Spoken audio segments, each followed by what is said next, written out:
We now have the second panel discussion of the day on the topic Renovations, the importance of reinvesting in properties. The moderator of this discussion would be Mr. Chris Ellie, who is the Senior Vice President, Strategic Advisory and Asset Management, Asia, at Jones Long LaSalle Hotels and Hospitality Group.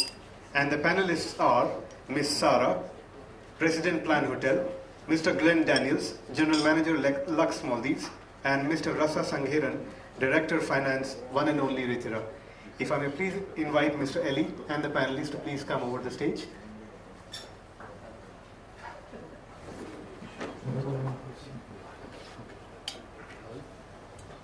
Good afternoon. Good afternoon, ladies and gentlemen. Thank you very much for a fantastic day, Mandu. Thank you very much for the invitation to be part of this panel and moderator. As mentioned, the topic is with regards to renovations, the importance of reinvesting in the properties, which I think is all close to our hearts as sort of GMs and owners in the house. Firstly, I'd like to introduce the panelists. I think it's an interesting panel where we have a developer and a president, we have a GM, and we also have a director of finance. My name is Chris Ely. I used to be the GM of Jumeirah Divana Fushi, and I lived in the Maldives for 4 years, was part of the pre-opening plan for 9 months, and then ran the property. Currently I work for Jones Lang LaSalle, and I know that a lot of you in the room know JLL out of Singapore, where we visit on a monthly basis with asset management, feasibility, investment sales, etc. I think firstly we like to call ourselves sort of more Bob the Builder. I thought I'd like to introduce Sarah, who has been in and out of the Maldives for 17 years, developed 2 islands in Ariatol together with Voyages Maldives, and the islands are Uthurugyu and Dudafushi, and now branded Diamond Resorts, who have been managing them from the very beginning. They had an extension of the water villas in 2010-2011 with a $26 million investment. I then look at the second panelist, which is Glenn, who's GM of Lux, South Ariatol, has been in the Maldives for 5.5 years. They just completed a huge renovation with phase 1, which included 46 villas, 3 Temptation villas, restaurants and bars, and they were fully closed for 3 months last year and completed phase 2, which included 144 remaining rooms. And this was part of a $31 million investment. And last but not least, we have Raza, who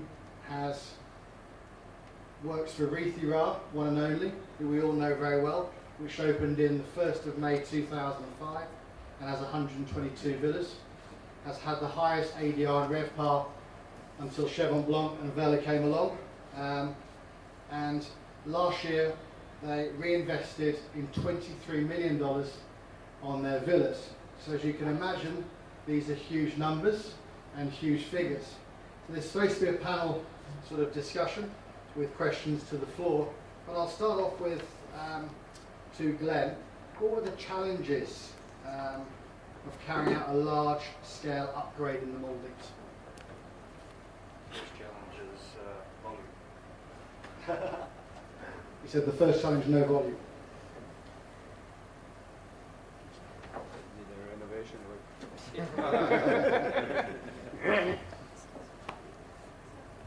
How's that? Fantastic. Okay, logistics, I think, is probably the largest challenge. And also timing.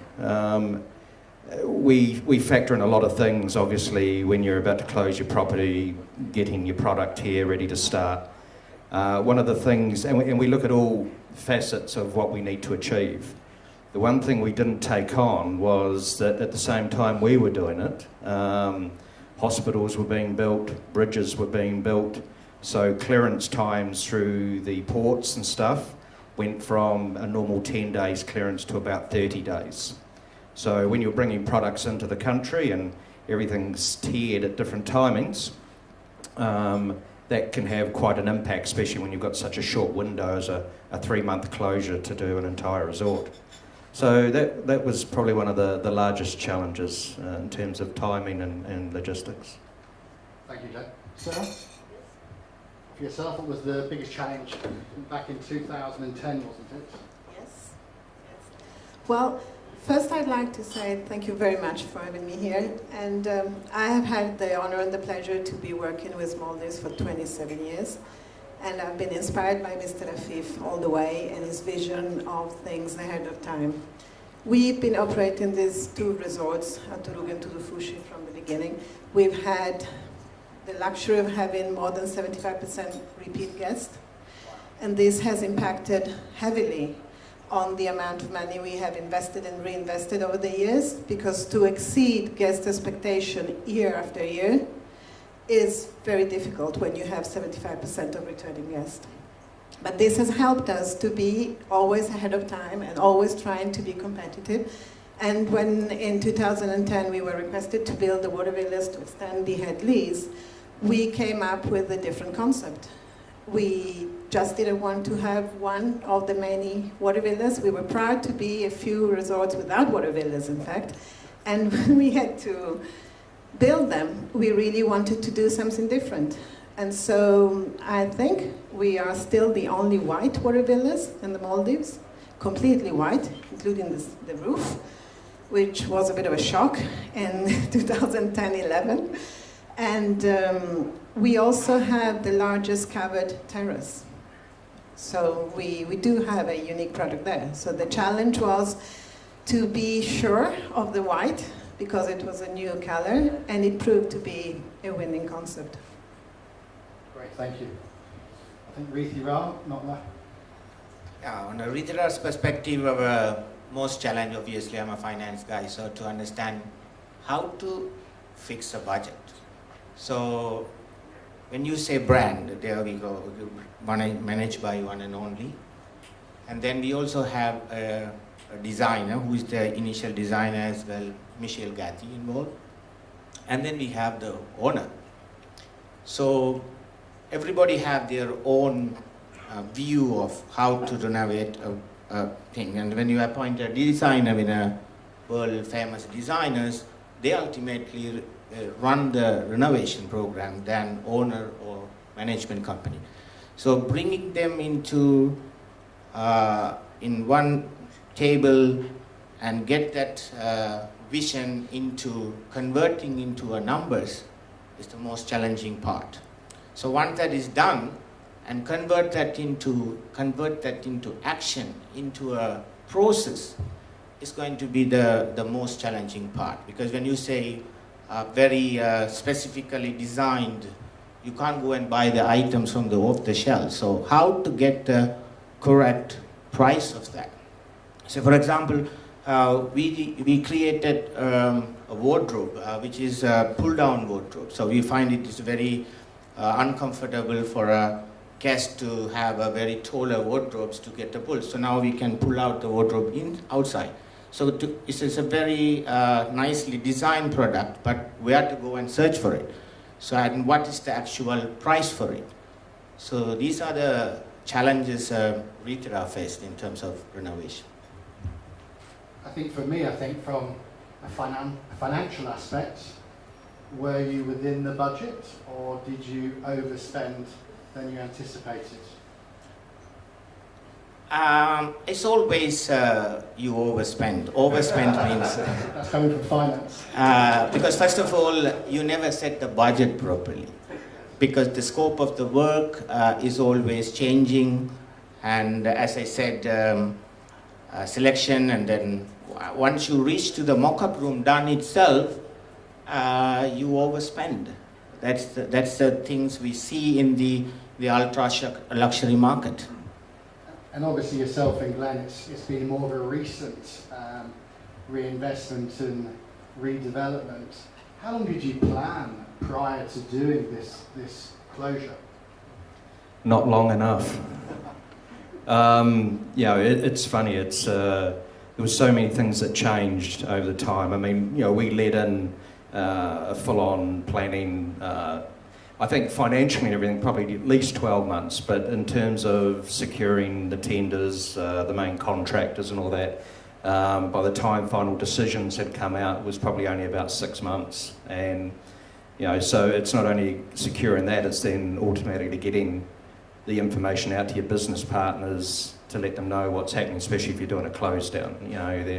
There has to be a great deal of transparency and honesty. I mean, the agents that have been working with us for years know that, when a resort closes down in the Maldives, is it going to open on day one? And Lux said that we would open September 1, and that's when we did. But there's always a bit of scepticism from agents in terms of, are we going to sell those rooms from September 1? So, our CEO is a man who says if you don't set a date and open, you will never open. We've seen some of that happen in the Maldives, but for most point, it was a good 6 months. I think especially from a trust point of view, and because Maldives is so wholesale driven, that it's that relationship which continues. You closed for 3 months. If you don't mind me asking, that was the right decision, or you wish in hindsight that you had partially closed, or?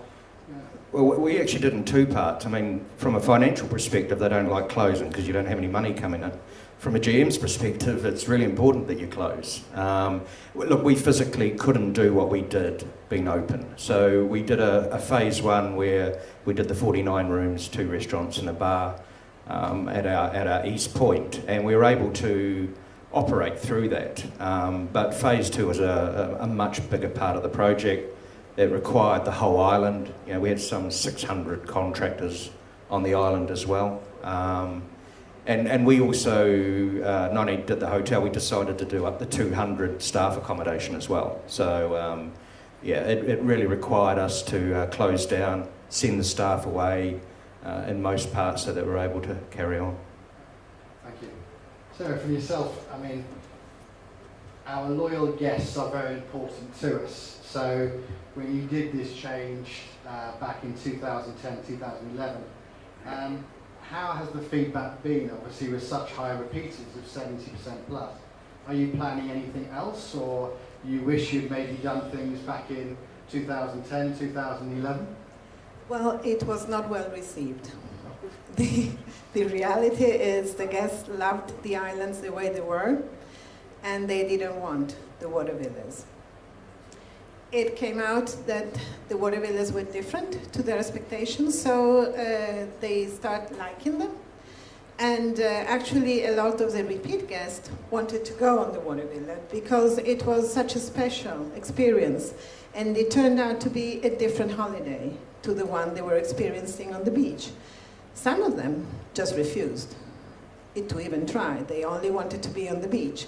But that led us to a different kind of renovation that we had to go through to bring the same level of comfort that we had brought into the water villas in terms of space, of covered terrace and facilities for the guests that the beach bungalows didn't have. So we had to transform some of the beach bungalows into junior suites in order to give them that kind of comfort that they were looking for, but they didn't want to be on the water. But looking back, is that due to the nationality mix, which you have? it is a nationality mix. We are 90% European, with 40% German-speaking language between Germany, Switzerland, Austria, and 28% Italians, and the rest of Europe, British and Spanish and French. And the beauty of it, they meet each other there. They've met on the island, and they meet each other every year again and again. And they've been coming back since. We've got the guest who came the most came 65 times. So. I think all of us in this room would like a guest coming 65 times. Thank you very much. Well, so from Riti Ra's point of view, when you reflect on what you did last year, how's that been received from the guests? Because I'm sure also you've got good repeaters and loyal guests as well. So definitely the overall feedback was very good. Definitely, the one of the main reason is that we didn't really did it something what we wanted. So this is over the period of last 10 years. We definitely identify some 5 or 6 areas where we needed to improve, which came as a guest feedback or complaint. So we addressed those issues. As a result, it's a majority of them well received that. And what were your main changes? What did you invest in? I think the four key areas Retirar is a huge island, with over 100 villas, so I'm sure that the investment could have gone quite quickly in certain areas. So it'd be interesting to hear exactly where the buck was spent. First of all, we have not increased any room size, so we're pretty happy about that, the size. That's what we can offer at that island size. One of the area we improved in the lighting part. From the previous design to now, we have a much improved lighting inside. And plus, as I explained earlier, the wardrobe concept has completely changed. Now everybody will comfortable to have their pull-out, we call pull-down closet hooks. Also that one of our ladies want is that they want to have a very dedicated dressing table. Which is, when you say dressing table, it looks like a simple cost, but it's very high cost item. Which is very designed in such a way that you can come and arrange all your makeup in a nice way so that they feel comfortable about that. And then also we changed the mini fridge concept into a full fridge stage, or we call as a mini bar into full bar.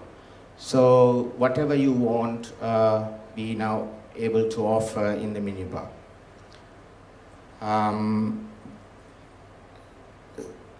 top of that, we also have a major issue on our flooring, because Ritra is all from the beginning came out with the terrazzo, and then inside there is a design of wooden strips, so it's absorb the water and pass into the terrazzo, and then it's a huge maintenance thing.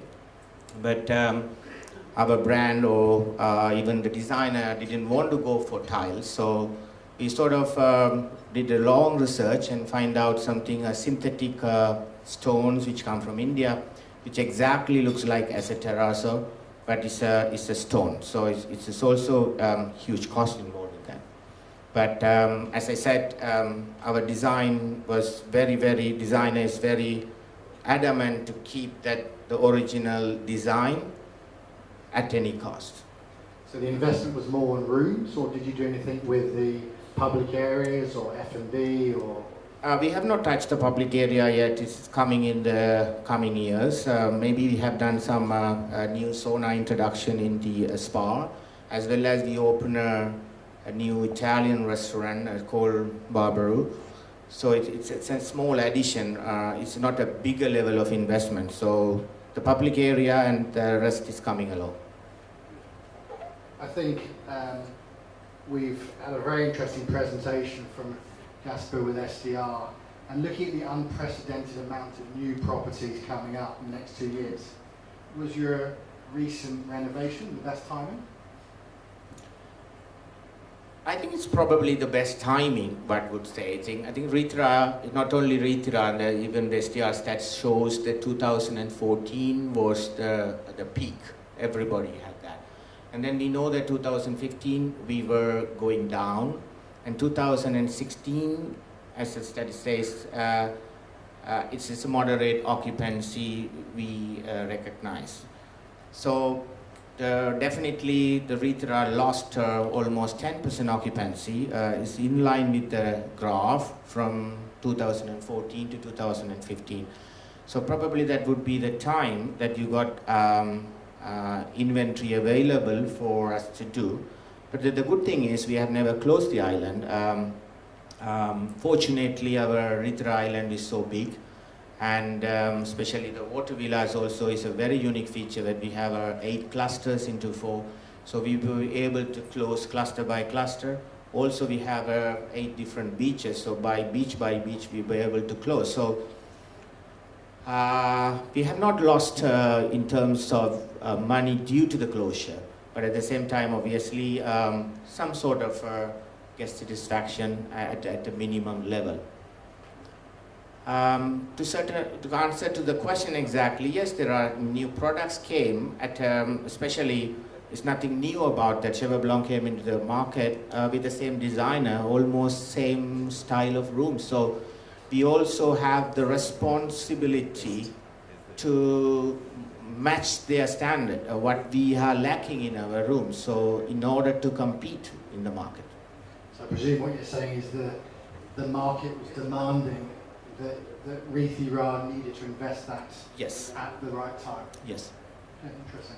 I think from Sarah, from your point of view, is there anything which you are planning to do in the recent times of any reinvestment? Well, we constantly reinvest. So every year we add facilities, we change and rename or change the destination of one of the facilities. And we've recently added more food outlets, as food is one of the key choice for the destinations. And so we have now more than 7 different outlets where you can dine from, and we are an all-inclusive, so it has even more value. And is it 73 keys? 73 keys per island, yes. So that's quite incredible. 73 keys, 7 outlets. That's great We diversity, also- which I think is you're seeing more and more from the traditional all-day diner, Yes.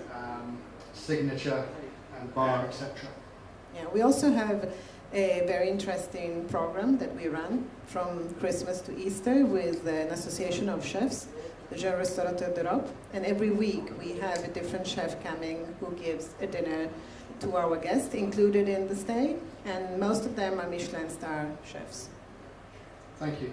Glenn, going back to yourself, asking the same question. With all the new properties coming online, wasn't the right time for Lux to invest in this, quite huge sort of investments in close down, etc.? Absolutely. Look, we have so many new hotels coming on board. At least, White Sands, Diva Days, now Lux. The product was very ready for a refurb, and we can approach the future with some certainty and some confidence in terms of competing against some of the new products. Reality is we all have turquoise water and white sandy beaches, so what is the point of difference going to be? Lux invests an awful lot of money in training and our service delivery, but we needed to bring the hardware up to the software, and I think it was a very good decision, and it was well timed. For that closure, what happened with the staff? Something that doesn't happen very often in a hotelier's career. They got to spend some quality time with their families over a longer period. Look, we worked on a leave plan. We combined public holidays, anything that was outstanding, and we led into it over a 6-month period. So everyone started to accrue. We put in set service charges. We paid additional money for those that stayed on. So I retained about 100 staff, mainly engineering staff, to do the refit of the staff accommodation. And we also brought all our staff back at least 1 month before we opened, and we had some intense training because, our product was what's a European car for you? We were here, and when we came back, we needed Volkswagen, and we were about to open a Ferrari. So we really needed to dig deep and bring everyone, not only the current staff that have been there for so long, we needed to get them up to where we wanted to be.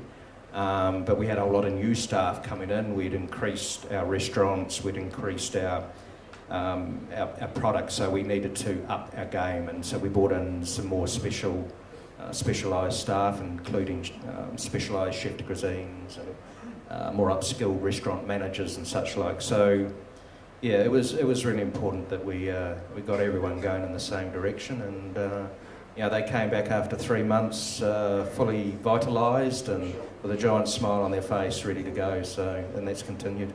Sure. And you've got another exciting project happening at the moment with Lux North Mali opening in November. Maybe you can tell us a little bit more about how that's going and what you've learnt from what you've just done to what you're going to do? Yeah, look, North Mali is going to be a completely different product. There's 67 rooms. It's much more upscaled.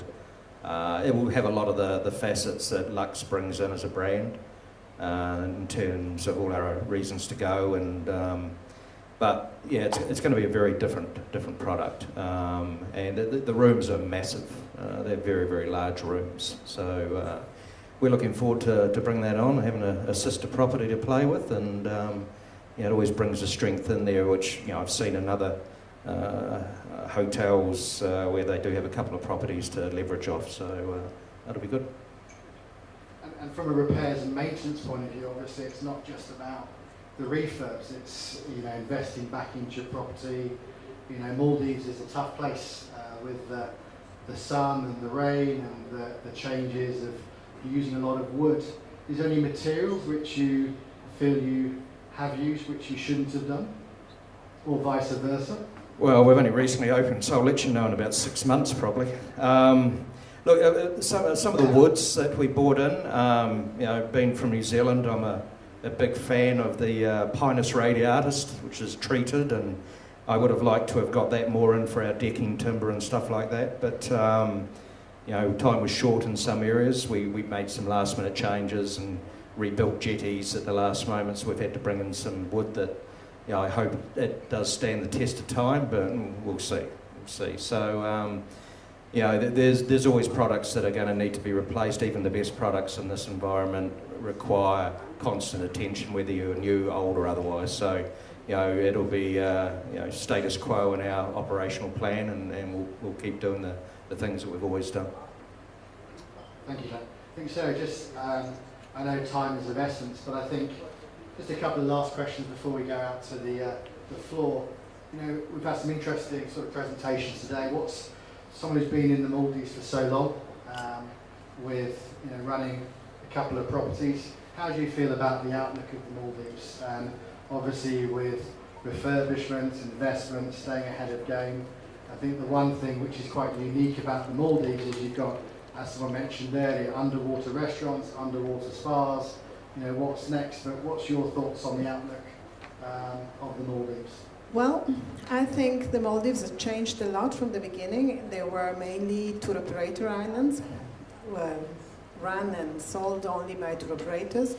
And then with Mr. Afif's vision of bringing in an international brand, they changed completely, and they changed the destination into what it is now. And the underwater restaurant was again Mr. Afif's vision, and he's always ahead of time.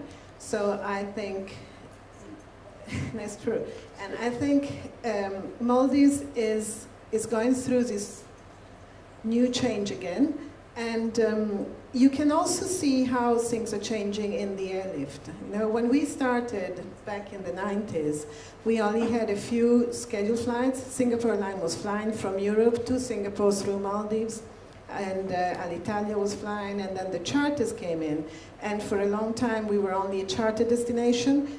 And then Emirates came in and changed completely the total market. And so the resorts, with branded resorts, could actually develop, which they could have not before. And now we see again national airlines flying directly, with Lufthansa flying twice a week, Air France coming in twice a week, Alitalia coming in twice a week. So this is another change. And it's going to bring, I think, that client that is going to fill the new 4-star resorts that are coming up. So we went from a very basic tour operator-oriented product into a very upscale luxury and top market. And we're now going to fill the mid-market, which has been neglected for different reasons, with in the next years. So I think what it's going to be of essence is to be able to differentiate the product, to really be able to target your clientele and know what they want. Because when you now look at a catalog of a tour operator, the hotels, they all look the same. And it's very difficult for a client who has not been in the Maldives before to take a decision. And I think this is also the reason why it's still a market that is very influenced by travel agencies. Because you need somebody who knows better than you, that what you can read and see in the pictures. The rooms, they all look beautiful, and you can't really tell the difference. So you still need a tour operator or a travel agency more than a tour operator that can really give you some insight. And I think this is one of the reasons why the OTA market hasn't developed as much as in other destinations. I agree. I think, Razzie, just asking yourself, how do you feel about the outlook of the Maldives? You've been here for a while. You've worked with One and Only for many years. So how's your thoughts? Based on the SDR stats, if you look at that, I mean, I take a general trend. Maybe 2009 we had a drop, and then we claimed back, and then 2014 reached to a thing. It's a bit of a challenging to understand whether this is a normal business cycle or is something extraordinarily happening to the destination. So, which is we need to wait because I see that the Q4 of last year and Q1 of this year is taking a little bit of a upward curve. Whether it's going to be the upward curve or is something different. But as a destination, I don't see it's going to be challenging to have a continuous business opportunities in this country. Very limited options to Maldives in a world market. Having said that, the pricing point has to be really fixed as well. As we have discussion very honestly said that we need to be careful about the pricing factor. But at the same time, I also agree with the SDR comment about the maximizing rate on a proper seasonality, especially the festive and Easter is a great period of. So the seasonal pricing, the resorts have to follow where we can maximize, you maximize, and then the rest of the time you just don't feel like the guest got ripped off or something like that. So that strategy every property has to follow, so that I think Maldives is going to be a successful destination. Right, and I think there's always a perception of value for all of your guests, and I think with certain exchange rate changes with the UK, the euro, let's hope that it's going to continue with higher increases year on year. I think really just before we go to the floor, just asking Glenn, I think I was interested to hear that you've not just reinvested in the front of house, but you've also reinvested in the back of house with your colleague facilities, which I think is not just about the property being incredible for the guests, it's also about the uniqueness of the facilities for the staff. And when I came here 6 years ago, it was a few to a dormitory, and then it's now changed to less to a dormitory with better colleague facilities. What exactly have you done for your staff in the back of house areas? Yeah, look, we acknowledge that we were about to spend a lot of money on front of house and the guests, and the reality is that it's our staff that are the ones that champion and will be our success. So we wanted to reinvest in there. Every single room was basically stripped out and redone. Added in things like better lighting. We PowerPoints, even USBs. Now everyone needs a USB point for charging their iPads and everything else. So we've done similar to our staff rooms as we did with our guest rooms. And it's made a significant difference. Again, we've got to be competitive. We have so many hotels starting out there. We only have a limited amount of staff that we can call on, which is it's going to be a concern, particularly to maintain parity. You have to reinvest in your staff and your infrastructure back of house. If you don't, it's going to be a very short-term success. Great, thank you. I know time is of essence. Is there any questions or anything from the floor? Yeah. When you close down for 3 years, you lose a lot of money. Do you put that as an investment cost? Partially, yes.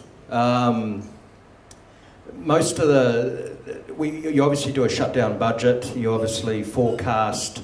I mean, the big thing is cash flow. Cash flow is your big one. The strategy is obviously walked out with your business partners and your banks and everything too, and how they want to see it and read it. But yeah, a lot of these things were put down, even in terms of staff payments and those sort of things have to be done through as your main construction or your main project cost. It's just much easier to capture it in one place and be able to explain it and take it away from your main operating. Yeah, what I meant is if you like 3 months you would make maybe $1 million profit, but you won't make that money. So do you put it as a cost? Loss of profit. I can't Loss hear of that. profit. Oh, loss of profit, yeah, absolutely. Yeah, no, loss of profit. You budget accordingly. So, yeah, no, not making any money when you're shut. Absolutely not. But hopefully, long term, that investment obviously comes back. Yeah. And like any owner or any company, what's your sort of return on investment from a time frame point of view? Do you know what?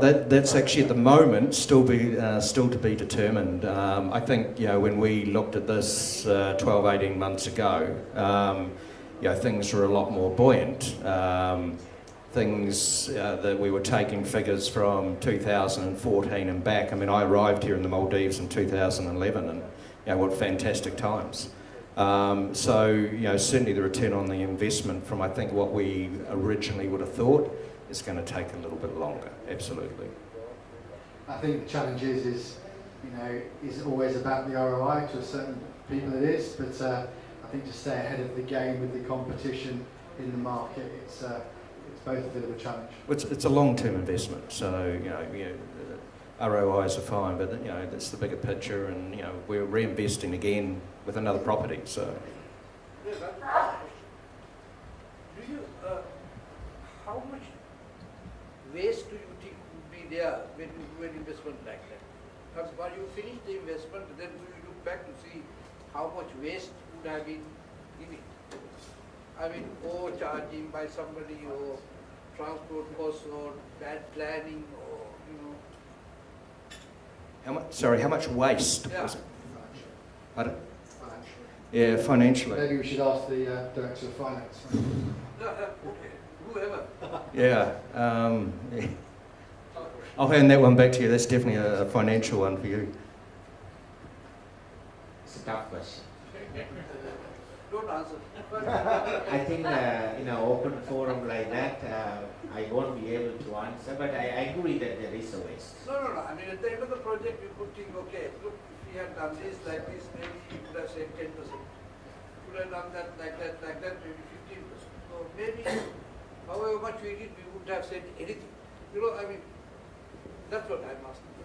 I think we're still calculating that to some degree. I think there's a period there where we have a set amount, but it is actually we're recalculating as it comes along. It's almost fluid in some regards. So. Thank you. Thank you. Any last questions? Great. Thank you very much. Thank you to the panelists. Well done.